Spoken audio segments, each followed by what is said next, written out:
Assalamu alaikum wa rahmatullah. Azoul, bonsoir, bonjour à tous les Algériens, toutes les Algériennes à travers le monde. Bienvenue à vous tous et vous toutes. Bienvenue à tous les Africains qui sont les premiers concernés par cette vidéo.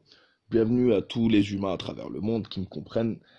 Euh, j'ai voulu faire une vidéo aujourd'hui parce que des fois on est tellement en dedans qu'on ne voit pas vraiment les choses telles qu'on devrait les voir. On voit qu'il y a beaucoup de tensions en ce moment, ces derniers temps. Beaucoup de jeux d'influence, de jeux d'empire. On voit arriver certaines puissances qui n'étaient pas présentes lors du début du siècle dernier ou de la fin du 19e siècle. Et on évite et on fait tout pour ne pas qu'on regarde. C'est sûr que c'est pas sur TF1 qu'on va parler de ce genre de sujet. Ce dont je voudrais vous parler aujourd'hui, c'est le partage de l'Afrique. Le partage de l'Afrique. Et pour commencer, je vais commencer par parler d'un sujet. On parle souvent tous des accords de Sykes-Picot, pensant ou se disant que ces accords-là concernent la planète entière. Ce serait la division entre les puissances mondiales à l'époque, des pays du tiers-monde en général. Grosse faute, grosse erreur. Ce n'est pas du tout ça qui se passe. Sykes-Picot, qui a été fait en 1915 et 1916, n'a jamais concerné l'Afrique. L'Afrique a été partagée bien avant, avec d'autres accords déjà. Alors, les accords de Sykes-Picot sont des accords secrets, signés le 16 mars 1916, après négociation entre novembre 1915 et mars 1916, entre la France et le Royaume-Uni, avec l'aval de l'Empire russe et du Royaume d'Italie, prévoyant le partage du Proche-Orient à la fin de la guerre, Première Guerre mondiale. C'est très important parce que c'est ce qui va mener à la création d'un foyer juif avec le décret de Balfour, etc., etc., etc. Mais ce partage-là ne concerne pas l'Afrique, puisque l'Afrique, en réalité, elle a été partagée bien avant. Je vais vous faire découvrir un nouveau terme aujourd'hui qui est différent, qui n'a rien à voir avec Sykes-Picot, et c'est celui-là le vrai danger pour nous, Africains. Le partage de l'Afrique, ou The Scramble for Africa en anglais. Le partage de l'Afrique désigne le processus de compétition territoriale entre les puissances européennes en Afrique, partie du mouvement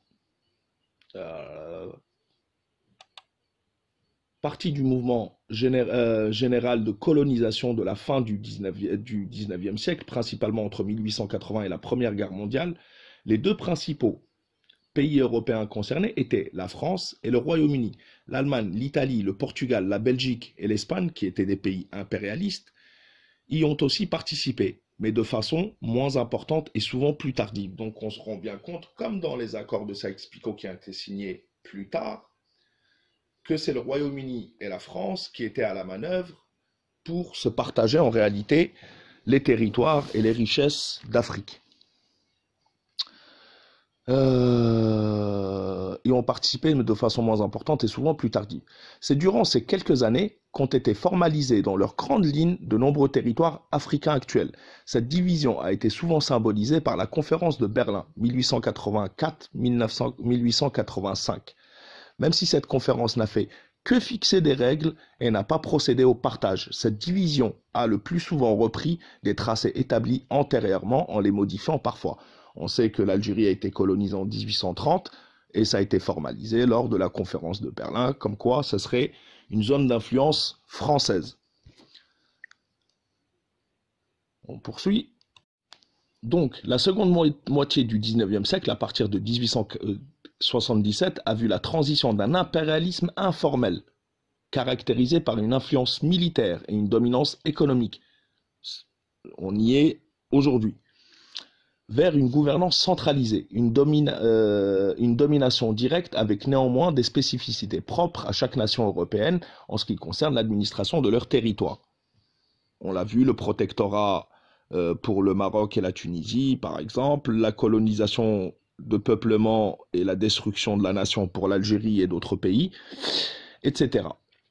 Et les Anglais avaient une autre manière de coloniser. Les Belges, dans le Congo belge, on a vu tous les crimes qu'ils ont commis, etc. Les relations entre les puissances européennes à propos de l'Afrique au tournant du 19e siècle et du 19e et du 20e siècle peuvent être considérées comme emblématiques des événements qui ont amené à la Première Guerre mondiale. Donc, pour ceux qui n'auraient pas... La Première Guerre mondiale, en gros, elle est due en partie au partage des puissances d'Afrique, puisque l'Allemagne a voulu remettre en cause aussi certaines possessions de la France, etc., etc. Voici une carte de 1930, donc entre les deux guerres, du partage de l'Afrique entre les puissances coloniales. En rouge ou rose, on a les Anglais, ici et là. En vert, on a l'Allemagne. Enfin, vert bleu, ici, à la limite, ils n'avaient pas grand-chose en 1930, l'Allemagne. La France, en bleu, on voit toutes les possessions. Vous enlevez l'Algérie, vous retrouvez les mêmes zones d'influence. Hein. Le franc CFA s'établit sur toute cette partie-là, etc., etc. Alors, ça, c'est bien joli pour l'histoire, etc. Mais ce que j'ai trouvé ces derniers temps, c'est que pendant que on discute, on ne voit pas vraiment les tenants et les aboutissants de ce qui se passe ces derniers temps depuis le début des printemps arabes, etc., etc.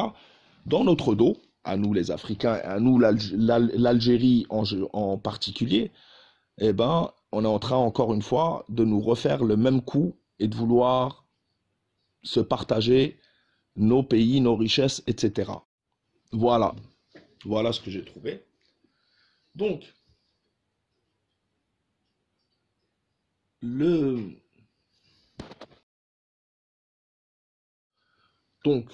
on reprend. Au jour d'aujourd'hui, les puissances Angleterre, France, les puissances européennes, Italie, Espagne, Portugal, etc., qui se sont partagées l'Afrique, n'existent plus toutes seules. C'est pour ça qu'ils ont créé l'Union européenne. D'accord? Cette Union européenne, alliée des États-Unis, ou qui marche dans l'ombre des États-Unis, les États-Unis veulent un monde unipolaire.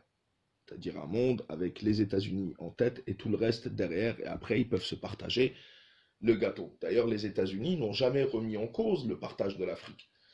Ils sont rarement intervenus directement en Afrique, voilà. Mais aujourd'hui, avec la remise en cause de cet ordre mondial établi par les pays du BRICS en général et par la Russie et la Chine en particulier, on a le droit à un nouveau ou à une nouvelle bataille pour le partage de l'Afrique. The New Scramble for Africa.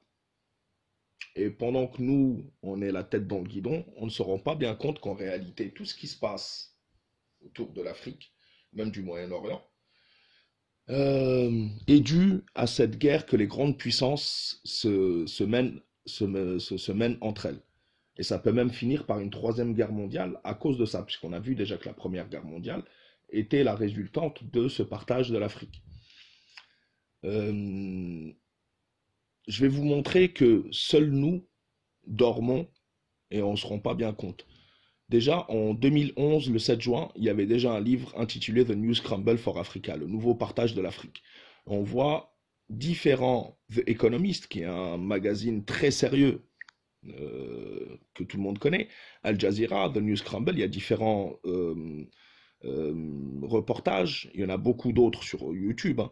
Géopolitique, The New Scramble for Africa, New Scramble for Africa, vous voyez le partage de l'Afrique, etc. New Scramble for Africa, Al Jazeera, encore une fois, Israeview, si c'est pas Israël, on voit même Israël se déployer en Afrique. On l'a vu au Tchad, on la voit un peu partout. On a vu la Chine s'installer un peu partout en Afrique, avoir des bases à Djibouti, etc. Les nouvelles routes de la soie qui vont passer par l'Algérie.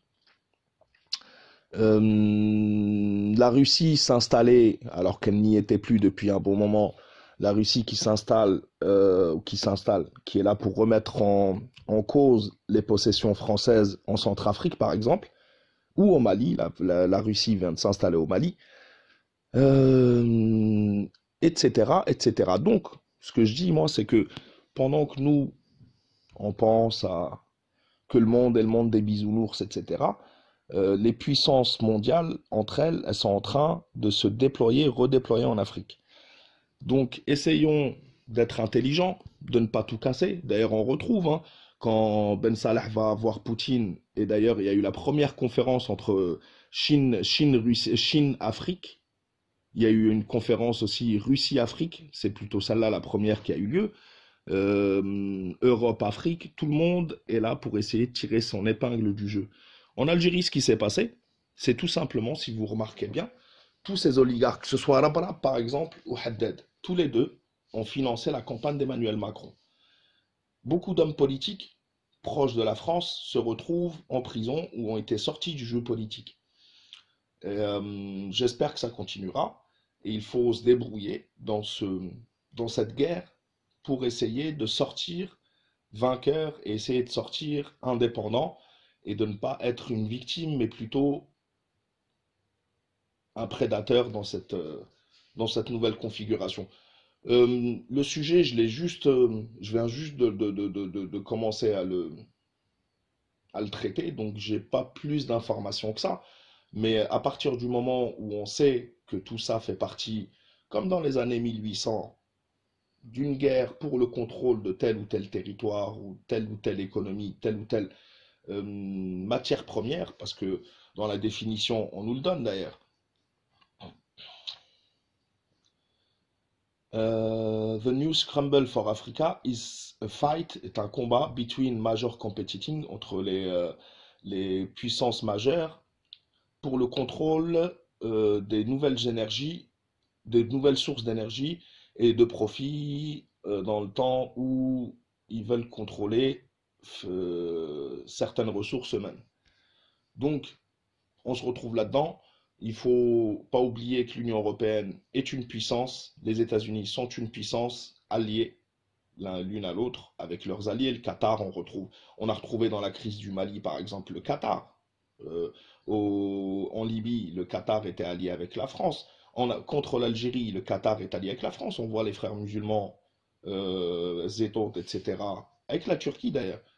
Et tout ça, c'est pour nous recontrôler, vouloir nous enlever notre indépendance. Donc je sais que certains s'en foutent, certains sont la tête dans le guidon, mais n'oubliez pas ça. Et ce qu'on risque à vouloir faire péter l'Algérie ou certains pays d'Afrique, c'est de se retrouver pour 130 ans encore colonisés, 132 ans exactement. Donc voilà, on en reparlera, Inch'Allah, dans d'autres sujets, quand ça me paraîtra intéressant pour nous, pour comprendre un peu plus ce qui se passe. Et je pense qu'on en reparlera pendant des années et des années de ce qui se passe exactement en ce moment. Donc, The New Scramble of Africa, le nouveau partage de l'Afrique. On y est, et ça n'a rien à voir avec Sykes-Picot. L'Algérie n'a pas été touchée par Sykes-Picot. Donc, mes frères et sœurs, salam alaikum wa rahmatullah, et à la prochaine, Inch'Allah. Faites attention à vous, la patrie ou la mort, nous vaincrons, et à la prochaine, Inch'Allah.